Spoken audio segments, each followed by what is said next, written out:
My YouTube channel. आप सबका मेरे इस यूट्यूब चैनल में स्वागत है। आज हम लोग डिस्कस करने वाले हैं हार्मफुल एक्टिविटीज इन बैक्टीरिया। तो बैक्टीरिया की हानिकारक कौन कौन सी क्रियाएं होती हैं। तो आपको पता होना चाहिए कि बैक्टीरिया की हानिकारक दो इंपॉर्टेंट एक्शन होती हैं। सबसे पहला हम जानते हैं डिसीज, क्योंकि बैक्टीरिया जो होती हैं वो बीमारी पैदा करने के लिए रिस्पॉन्सिबल होती हैं। आपको पता होगा कि बैक्टीरिया के प्रभाव से ह्यूमन में, एनिमल में, प्लांट में बहुत सारे इंपॉर्टेंट डिसीज जो होती हैं वो देखने को मिलती हैं। सेकेंड, आपको पता होना चाहिए कि बैक्टीरिया का दूसरा हानिकारक क्रिया होती है डेंट्रिफिकेशन, या जिसको हिंदी में हम लोग विनाइट्रीकरण कहते हैं। तो आप विनाइट्रीकरण के बारे में बहुत बार इंपॉर्टेंट क्वेश्चन पूछा गया है कि विनाइट्रीकरण क्या है। तो आपको बताना चाहूंगा, अगर आप मेरी वीडियो देख रहे हैं तो आप लोगों को बताना चाहूंगा कि विनाइट्रीकरण किसे कहते हैं। तो आपको पता होना चाहिए कि कुछ बैक्टीरिया जो होते हैं, जो नाइट्रोजिनस कंपाउंड को, या शुद्ध हिंदी में अगर बात करूं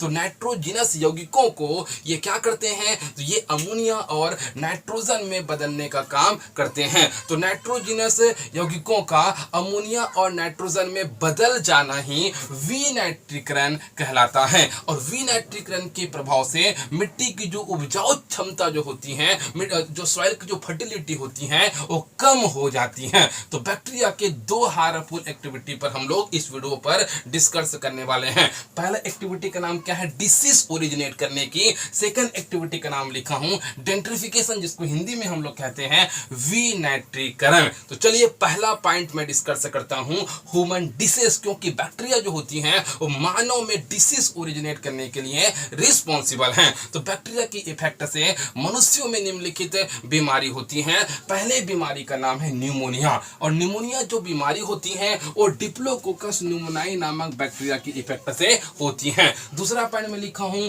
लेप्रोसी, लेप्रोसी नामक बीमारी होती है, ये माइकोबैक्टीरियम लेप्री नामक बैक्टीरिया की इफेक्ट से होती है। तीसरा मैं लिखा हूं मेनिनजाइटिस, जिसको हम लोग ब्रेन फीवर कहते हैं। मेनिनजाइटिस की जो इंपॉर्टेंट डिसीज होती है वो नीसिरिया मेनिनजाइटिस नामक बैक्टीरिया की इफेक्ट से होती हैं। फिर मैं लिखा हूं सिफेलिस, सिफेलिस नामक जो बीमारी जो होती है, ये जो बीमारी होती है ट्रिपोनेमा पैलिडियम नामक बैक्टीरिया की इफेक्ट से होती है। फिर मैं लिखा हूं टाइफाइड, टाइफाइड नामक बीमारी जो होती है वो साल्मोनेला टाइफी नामक बैक्टीरिया की इफेक्ट से होती है। तो ये मानव में होने वाला महत्वपूर्ण रोग है जो बैक्टीरिया की इफेक्ट से होती है। तो बहुत बार सीधा ऑप्शनल एक नंबर का क्वेश्चन पूछा जाता है कि निमोनिया कौन से बैक्टीरिया की इफेक्ट से होती है, तो लिखना होगा डिप्लोकोकस न्यूमोनाई नामक बैक्टीरिया की इफेक्ट से निमोनिया नामक बीमारी होती है।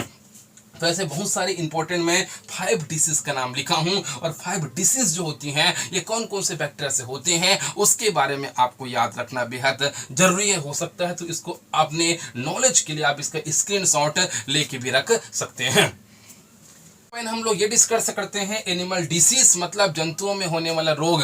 तो जंतुओं में होने वाला किन्हीं दो रोग का नाम लिखिए। अगर ऐसा क्वेश्चन पूछा जाए तो उसका आंसर आपको देना होगा कि जंतुओं में होने वाला दो रोग जो जीवाणुओं के प्रभाव से होते हैं वो निम्नलिखित हैं। पहला रोग का नाम है एंथ्रेक्स डिसीज ऑफ शीप, मतलब भेड़ में होने वाला एंथ्रेक्स रोग। ये रोग होती है बेसिलस एंथ्रेसिस नामक बैक्टीरिया के इफेक्ट से। दूसरा मैं लिखा हूं black leg disease of animal, मतलब जानवरों में होने वाला काला पैर रोग। और ये जो होती है बीमारी जो होती है वो क्लास्ट्रीडियम चावी नामक बैक्टीरिया के इफेक्ट से होती है। तो जंतुओं में होने वाला दो रोग बैक्टीरिया के प्रभाव से जो होती है, ये दो रोग का नाम लिखा हूं, इसको अच्छे से आपको याद करना होगा। हम ये डिस्कस करते हैं प्लांट डिसीज, मतलब पौधों में होने वाला रोग। तो याद रहे पौधों में बैक्टीरिया के प्रभाव से निम्नलिखित रोग हो सकते हैं या होते हैं। पहला पॉइंट में लिखा हूं ब्लाइट ऑफ राइस, अर्थात चावल में, अर्थात धान में होने वाला ये एक प्रकार की बीमारी है जिसका नाम है ब्लाइट ऑफ राइस। तो ये जो बीमारी होती है धान में होने वाला ये रोग जो होती है वो एक बैक्टीरिया के प्रभाव से होती है। उस बैक्टीरिया का नाम है जेंथोमोनास ओराइजी। तो जेंथोमोनास ओराइजी नामक बैक्टीरिया के प्रभाव से राइस में एक डिसीज होती है, उस डिसीज का नाम है ब्लाइट ऑफ राइस। फिर मैं लिखा हूं ब्लैक रट ऑफ कैबेज, कैबेज मतलब होता है पत्ता गोभी। पत्ता गोभी में भी एक डिसीज होती है, इस डिसीज को ओरिजिनेट करने वाले बैक्टीरिया का नाम है जेंथोमोनास कैम्पेस्ट्रिस। और जेंथोमोनास कैम्पेस्ट्रिस नामक बैक्टीरिया के प्रभाव से कैबिज में क्या होगा, ब्लैक रॉट ऑफ कैबिज नामक डिसीज होगा।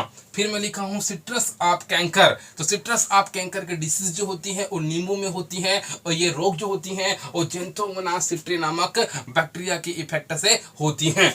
फिर मैं नेक्स्ट लिखा हूं पोटैटो ऑफ विल्ट। ये आलू में होने वाला रोग है, और ये रोग आलू में जो होती हैं वो स्यूडोमोनास सोलेनेसियम नामक बैक्टीरिया के इफेक्ट से होती हैं। फिर लास्ट में लिखा हूं रॉट ऑफ व्हीट, अर्थात गेहूं में होने वाला ये जो रोग होती हैं वो कोन बैक्टीरियम टिटकी नामक बैक्टीरिया के इफेक्ट से गेहूं में ये जो रोग होती हैं। तो याद रहे ये प्लांट डिसीज मतलब पौधों में होने वाला बैक्टीरिया के प्रभाव से ये इंपॉर्टेंट क्या है। हम देखते हैं डेंट्रिफिकेशन। डेंट्रिफिकेशन को हम लोग हिंदी में विनाइट्रीकरण कहते हैं, और विनाइट्रीकरण का मतलब क्या होगा तो आपको बताना चाहूंगा।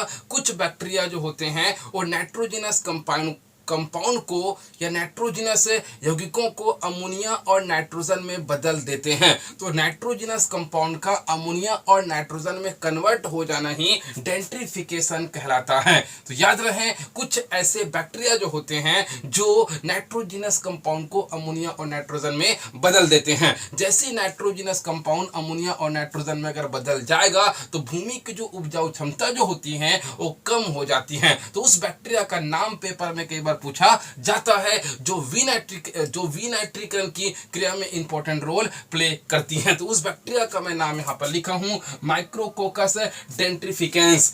माइक्रोकोकस डेंट्रिफिकेंस ही एक ऐसे बैक्टीरिया होते हैं जो नाइट्रोजनस कंपाउंड को अमोनिया और नाइट्रोजन में बदल देते हैं, जिसके कारण से मिट्टी की सॉइल की फर्टिलिटी जो होती है ऑटोमेटिक कम हो जाती है।